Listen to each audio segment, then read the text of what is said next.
Como vieron en la pantalla, la plática se titula Variedades clásicas, y si leyeron por ahí el resumen, pues vamos a dar un pequeño paseo por las definiciones de variedades para aterrizar en algo muy pequeñito acerca de las variedades clásicas. Para entrar en materia me quedo con la pregunta que entiendo por variedad.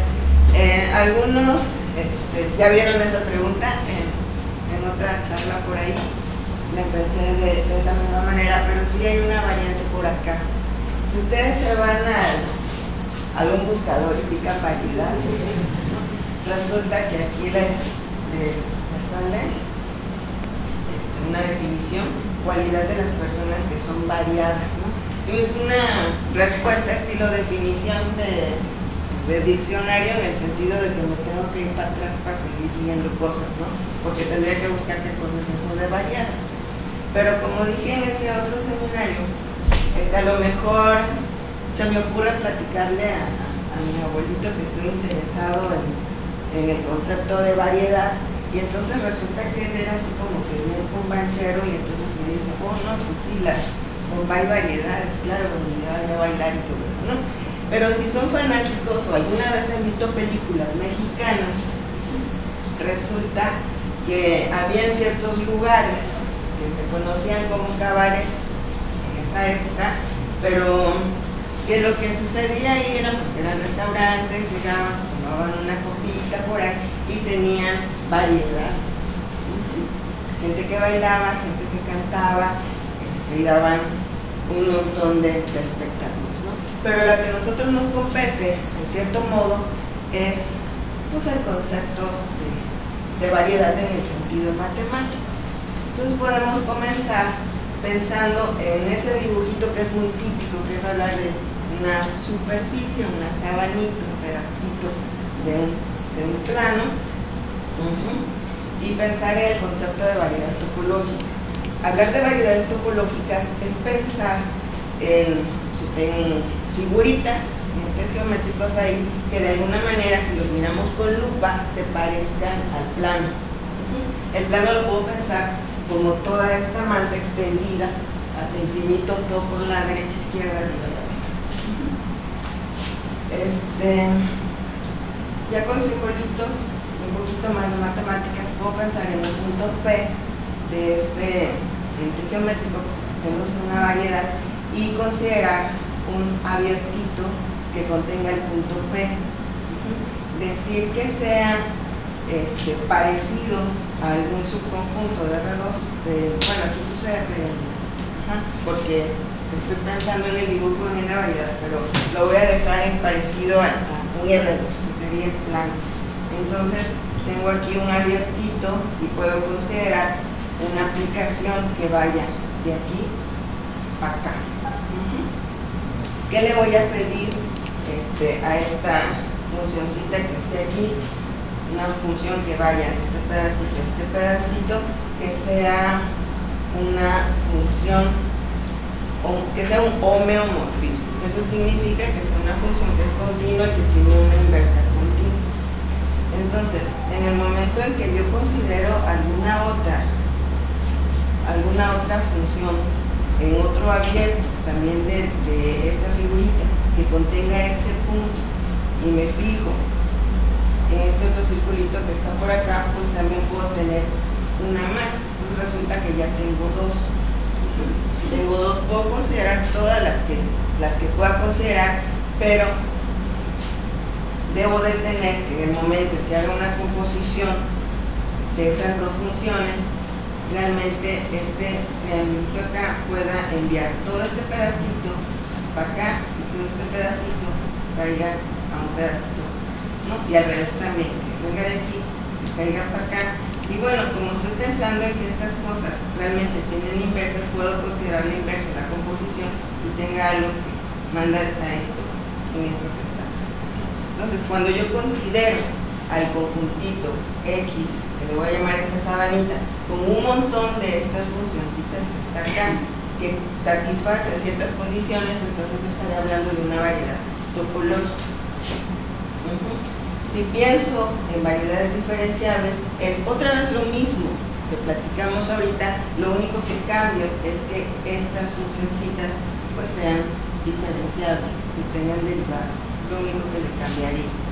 También hay por ahí variables complejas, se llaman variedades, perdón, complejas. En las variedades complejas, lo único que cambia es el R2 que tenía yo acá, lo puedo cambiar por C. Aquí dice CN, porque en realidad puedo hablar un ratito con estos espacios, pero lo voy a dejar en C. C lo puedo ver como un R2.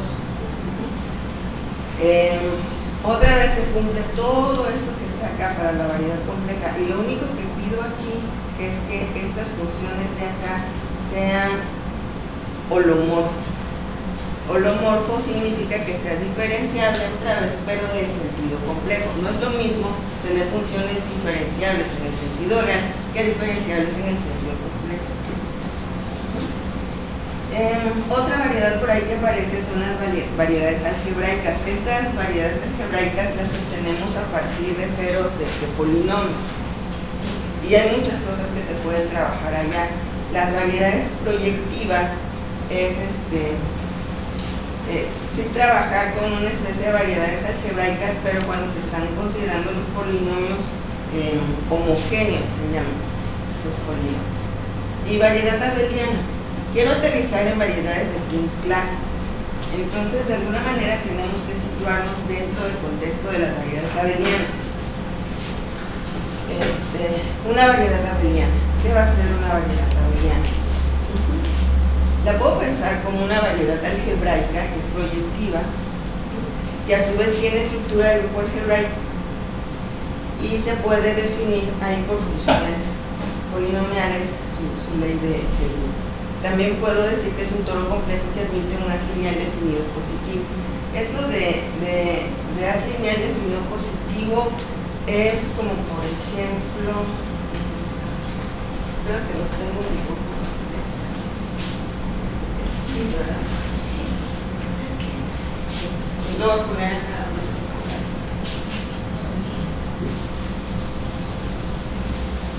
Prendemos la luz. No sé si se vaya a ver, es un... Voy a poner aquí un círculo, nada más para fijar ideas. Pues tiene su objeto geométrico, lo que tenga que ser, y es como poner un puntito que esté por aquí y considerar un abiertito alrededor del punto, y entonces por ahí tengo como que muchas rayitas por encima, y que cuando considero una función que vaya aquí para acá, todas caen bien bonitas. Eso sería como que un haz lineal. Definido positivo viene del álgebra lineal en el sentido de que puedo trabajar con una forma lineal definida positiva. En ese caso el concepto lo puedo cambiar a que una variedad abeliana es un toro complejo que admite una polarización. O sea, ahí lo puedo pensar de esa manera. Y como los toros complejos siempre se pueden ver de esta manera, de demostrarlo es un rollo, pero todos los toros complejos se pueden ver de esta manera. También me puedo quedar con la idea de que una variedad abeliana es una variedad compleja de la forma esta. Este es un cociente donde B es un espacio vectorial y esta lambda es una lattice.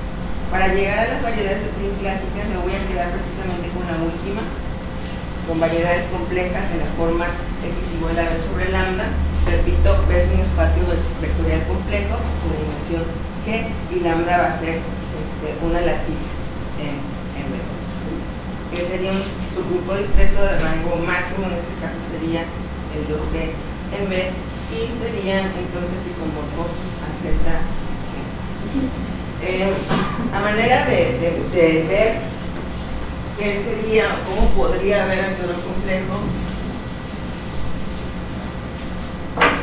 ya muchos lo conocen, lo han visto.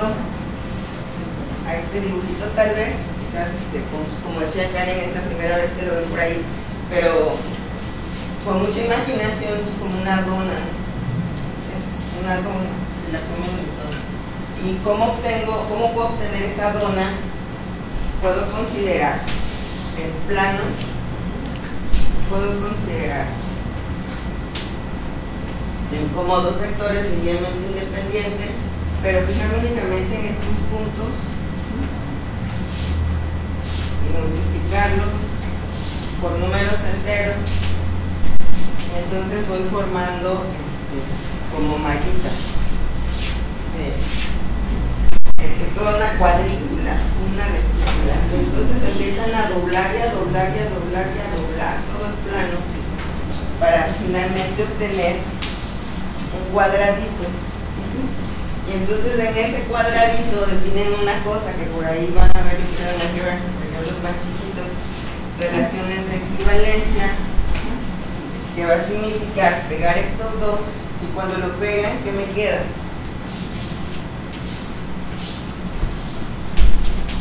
Me queda como un tubito, ¿no? Y entonces si le ponen resistor acá y suponen que esto es lo suficientemente flexible, le hacen así y entonces se pega y se pega.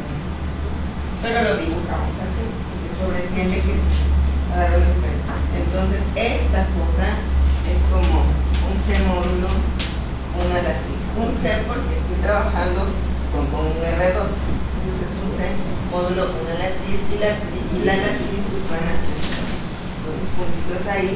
¿Y cuántos generadores tiene? 2 por 1, que es la dimensión de este. Y que todos los contextos. Este sería el que está por acá. Ajá. Entonces el X, esta cosa, va a ser de dimensión G, que estamos diciendo, y es abeliano. La operación definida y es conmutativa, es lo único que significa. Ajá. Entonces, hasta aquí que teníamos en esta parte únicamente variedades complejas de la forma X, y así podría pensar a una variedad abeliana. Entonces, cuando yo tengo una variedad abeliana, que es un toro complejo que admite una polarización, entonces ya estoy en otro ambiente. ¿Qué va a ser una polarización? Hace un momento les dije que le podemos asociar a la X una forma hermitiana que sea positiva definida.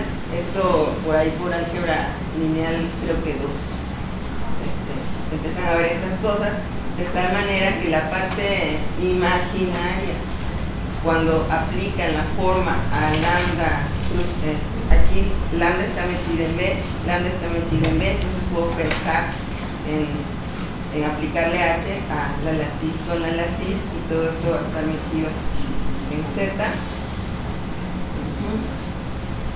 Si le llamamos E a esa parte imaginaria de la forma hermitiana, podemos tener una base. Aquí estos lambdas que están acá equivalen a estas cositas que teníamos acá. Puedo pensar en este y puedo pensar en este. En el momento en que pego este con este que está acá y luego hago este pegado que está acá, uno de estos va a quedar aquí alrededor y otro de este va a quedar como aquí afuera, o sea, como rodeando el tubito acá de este lado, y otro como una línea de acá para acá que se pega. Entonces así quedaría. Y a esa forma hermitiana se le puede asociar en realidad una matriz de esta forma. Si se le puede asociar una matriz de esta forma. Aquí esta delta que está acá cumple algo muy bonito, es una matriz diagonal, y además de eso está formada únicamente por numeritos enteros que sean mayores o iguales que 0, y esto, ¿no? O sea, como que el D1 va a estar dividiendo el D2, el D2 al D3, el D3 al D4, y eso está así como que súper padrísimo. Este vectorcito que está acá se le va a dar un nombre especial, que va a ser el que tenemos aquí, se le va a llamar tipo de la polarización. Pues cuando yo tengo una variedad abeliana que emite una polarización, y si además estos que están aquí todos son el número 1, entonces la variedad se va a llamar variedad abeliana, principalmente polarizada. Entonces ahí, en ese mundo, es donde centramos el estudio de las variedades de Prim. Vamos a ver qué es. Antes de definir las variedades de Prim clásicas, va a ser necesario definir una variedad de Prim Turing. Dada una curva suave, proyectiva, le podemos asociar de alguna manera una variedad abeliana polarizada que es su jacobiana. La construcción de la jacobiana de una curva realmente es muy tedioso y podría ser complicado dependiendo qué curva se esté trabajando. Un compañero mío del doctorado, Jesús Romero Venecia, construyó en su tesis, como parte de su tesis, la jacobiana de una curva. Tengo la tesis por ahí, si a alguien le interesa, pues ahí vamos checando, ¿no? La construcción de al menos una curva sería así como que muy genial. Ajá. Esa forma de asignar en realidad es un teorema, es el teorema de Torelli, y ese teorema de Torelli nos dice que hay una aplicación del módulo de curvas de género G en las variedades abelianas polarizadas de dimensión G. Y la forma de asociarla pues es precisamente esta que está acá. Bien, si nosotros tenemos una variedad abeliana polarizada y ya sabemos que a una curva C le podemos asociar como que su jacobiana, entonces estamos pensando en que tal vez podemos considerar una especie de subvariedad en X que tenga que ver algo con la J de C, que es la jacobiana. Y que además, cuando consideramos la inclusión de la X como metida dentro de la jacobiana, resulta que las polarizaciones inducidas en X por la jacobiana es únicamente un múltiplo de la polarización de la variedad con la que comenzamos.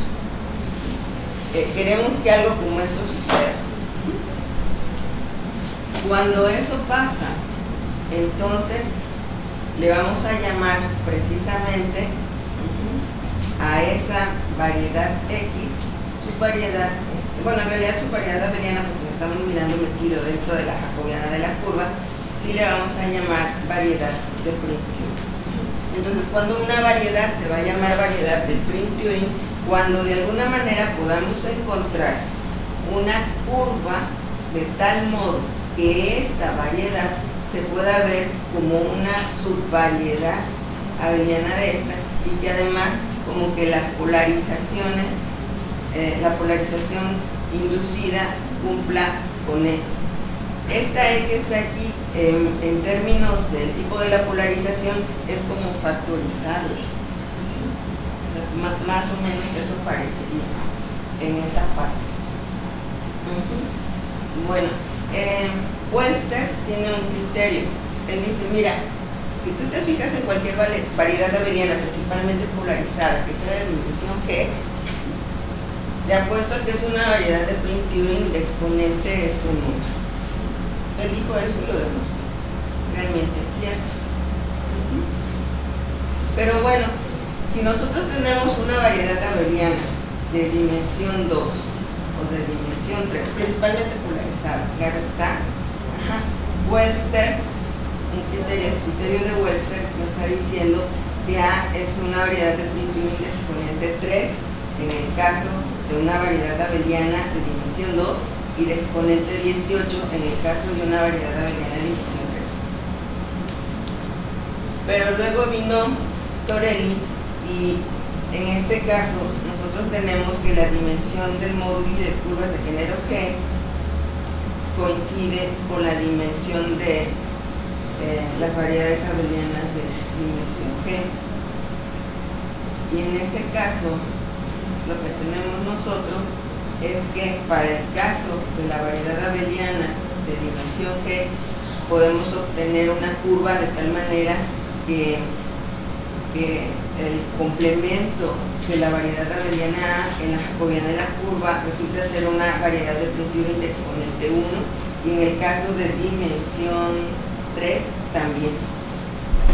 Entonces miren qué padre, o sea, estamos comenzando con una variedad abeliana de dimensión 2 aquí y resulta que sí se puede encontrar una curva de tal manera que esta variedad se pueda ver como una subvariedad de la jacobiana asociada a la curva y que además resulta ser una prime Turing de exponente 3.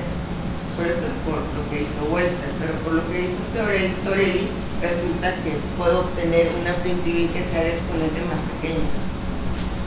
¿A qué los invitaré esto? Miren, 3 más pequeño, 18 más pequeño.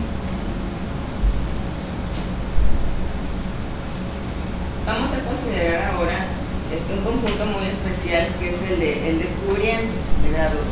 Así lo ponemos, cubrientes, espacios cubrientes. Por ahí se demuestra que hay una aplicación natural entre estos cubrientes, entre el RG más 1 con el AG, y es asociarle a F. Voy a decirlo, aunque aún todavía no decimos que son las variedades de prime clásicas, pero es asociarle su variedad de prime del morfismo. En este caso, cuando consideramos otra vez variedades abelianas, pero ahora de dimensión 4 y de dimensión 5, tenemos resultados similares. Según el criterio de Western, resulta que A puede considerarse como una prime Turing de exponente 162 y 1944, pero es un exponente muy grande. Pero Mumford, que hizo otro teorema y otro trabajo por allá, resulta que demuestra que estos morfismos de aquí son dominantes. Dicho de otra manera, esto estaría significando que sí nos podemos construir variedades de prime de exponentes 2. O sea, un número mucho más pequeño que el que está proponiendo Western. Y ahora sí, ponemos la pregunta que ahorita resulta ser como muy natural. ¿Cuál es el exponente mínimo con el que una variedad abeliana polarizada resulta ser una variedad de prime? Esta pregunta todavía no se contesta. Aún no se contesta. Aquí está por aquí. En el tenor de trabajar con todas estas ideas y de seguir construyendo más variedades de prime Turing en todos esos contextos, es donde surgen las variedades de prime clásicas. Aquí retomo de nuevo el concepto de variedad de prime Turing para ver qué pasa con eso de su variedad abeliana complementaria y demás. Y de una vez aquí tenemos que la jacobiana de la curva en realidad se puede ver así.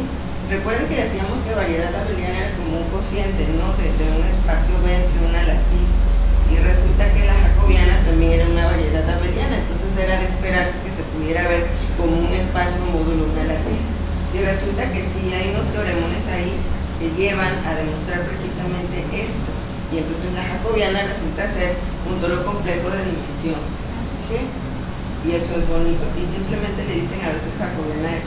Este que está aquí es un espacio vectorial de unoformas holomorfas sobre la curva. Parte de los conceptos también por ahí lo van a ir mirando en las álgebras lineales.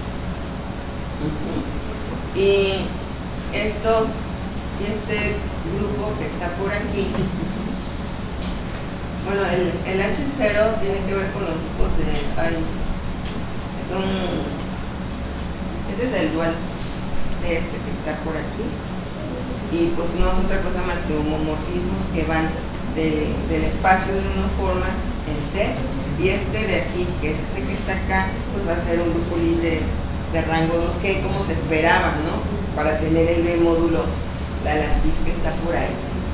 Hay otra conexión por ahí del teorema de Abel-Jacobi, y ese nos da una especie de isomorfismo entre un grupo que se llama el grupo de Picard y la jacobiana, y luego al final como que los algebristas son muy así como que todo el mundo lo sabe, y entonces le ponemos así nada más igual, pero igual para nosotros pues es igual en el sentido que nos enseñan en Kindle, ¿no? O sea, son iguales o no son iguales, pero estos en realidad, si los estudiamos así, no caen en el concepto de igualdad que nosotros manejamos, pero el concepto de igualdad de matemáticos a veces nada más ponemos isomorfismos, y que sean isomorfos, los podemos tratar como iguales porque podemos ir de un lado a otro vía el isomorfismo.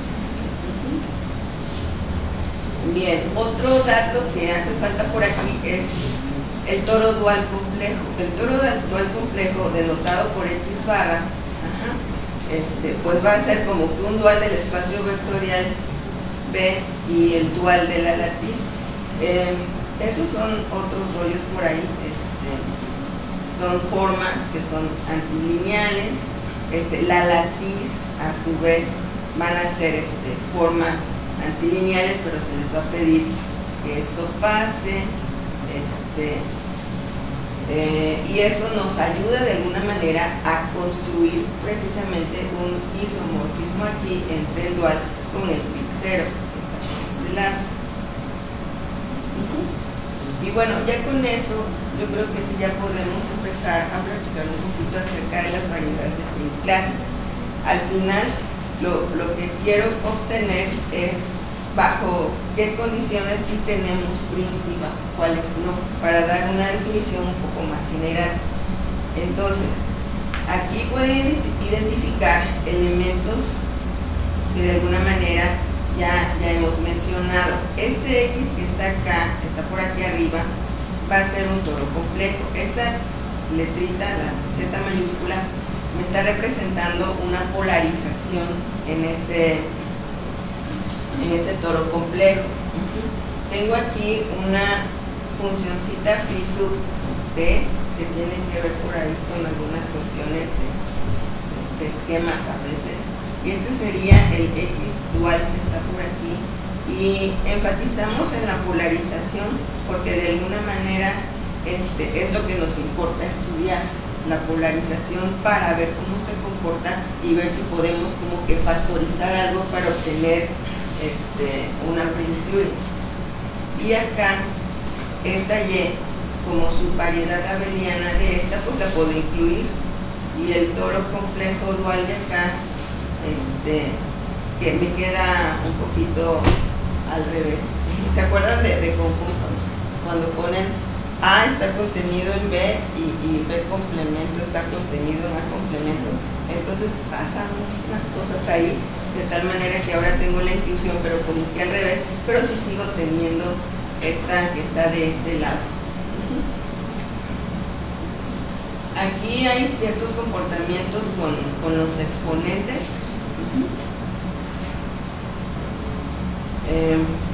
Y podemos definir de algún modo el exponente de la subvariedad, que de algún modo tiene que ver con la inducción en la polarización que tenemos en la variedad original. Hay unos endomorfismos ahí que son necesarios para probar ciertas cuestiones. Con este endomorfismo se define otro endomorfismo que se va trabajando para finalmente llegar a quién podría ser la subvariedad abeliana complementaria de Y en X. Entonces la subvariedad abeliana en realidad sí tiene que ver mucho con todas las construcciones de los otros endomorfismos, pero lo podemos pensar como complementos en conjuntos, si todavía estamos muy chiquitos, o lo podemos pensar como los espacios vectoriales que complementan a otro, y de alguna manera puedo tener como el espacio vectorial ortogonal a uno que ya estaba, y ver al espacio total como una especie de suma directa. Entonces acá también es algo del estilo. Tengo una subvariedad y tengo su subvariedad abeliana complementaria, solo que ahí eso de que la intersección sea cero como en la álgebra lineal ya no se da. Ahí lo que se tiene son intersecciones finitas, o sea, pero más o menos es otra vez el mismo concepto. Bien, en el momento en que nosotros consideramos un morfismo de curvas, aquí ya les cambié la notación, no me di cuenta, pero cuando considero un morfismo de curvas suaves, primitivas, podemos obtener un morfismo inducido que vaya al revés de la jacobiana de la curva que está llegada con la jacobiana del inicio. Si en el momento que nosotros consideramos P como la subvariedad abeliana complementaria de esta cosa metida en esta cosa, y si resulta que es una prim Turing, entonces a esta P se le va a llamar la variedad de prim del morfismo. Pero si resulta que esta es una prim Turing, si no, pues no sería la variedad de prim del morfismo. ¿Okay? Entonces, desde acá escribo lo que les mencioné, induce un morfismo de acá. Bueno, aquí la anotación ya le pusimos la PDF que teníamos en el otro momento. Si esta está acá, resulta ser de prim Turing, entonces se va a llamar la variedad del prim del morfismo. Pues nada más hay tres tipos de morfismos para los cuales la variedad abeliana complementaria de la imagen de la jacobiana de Y a la F estrella resulta ser una prim Turing, que es que F sea como un cubriente de grado 2. Si es de grado 2 nada más tiene 2 puntos de ramificación, o si es de grado 3 con 2 puntos de ramificación, es de género 2 o es una curva elíptica. Y ahí se acaba, o sea, solamente eso es lo que hay en esa parte. Por esa razón, luego se adopta el concepto de variedad de prim del morfismo como la variedad abeliana complementaria de la F estrella que escribí por acá. Así se adopta. Entonces, en general, lo que se hace es definir a la variedad de prim del morfismo F de X en Y como la variedad abeliana complementaria de esta cosa vista como subvariedad de esta que está allá. Y en términos de esa nueva definición, se estudiaron variedades de prim de pares de cubrientes.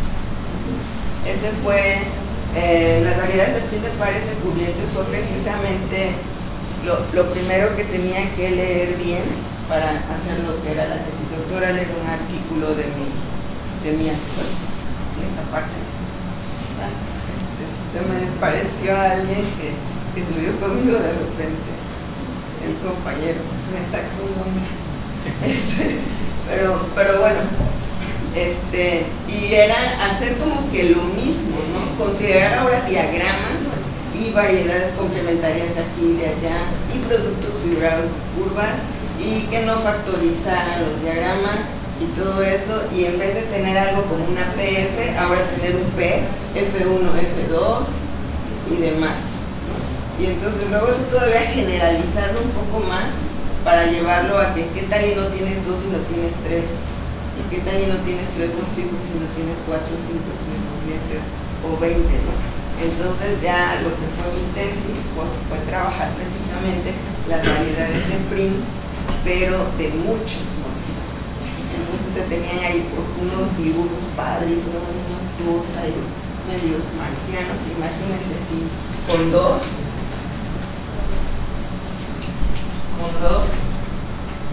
es como tener aquí un X1, un X2, un producto filtrado de curvas sobre un proyectivo, y acá tener aquí como que el proyectivo, que nunca existiera por aquí algún cubriente que se metiera, o sea que esto estuviera realmente de esa manera, y ver qué pasaba con las subvariedades abelianas complementarias que iban apareciendo por ahí para ir construyendo primitudes, ¿no? Pero me quedo con las prim clásicas como un buen principio para que vayan conociendo ahí algunas de las cosas que se pueden hacer en geometría algebraica. Son muchas cosas. En realidad con eso, poquito que platicamos aquí, podrían salir al menos, me imagino en este momento, unos 6 trabajos de licenciatura, ¿no? Les mencioné uno directamente, que era construir la jacobiana de una curva particular. Ya con eso es más que suficiente en este tipo de cosas. Entonces, ideas para hacer trabajos, muchísimas. Ahora, ganas, pues no lo sé, ¿no? Realmente va a depender de ustedes, porque sí son conceptos que se deben de ir trabajando muy fuertemente. Espero que no los haya yo mareado mucho, es la primera vez que hablo de cositas un poquito más, así como que avanzadas. Por lo general siempre platico así todo muy acá y chistoso, y bailando y trepándome allá por el techo, pero esta vez como que no se prestó mucho.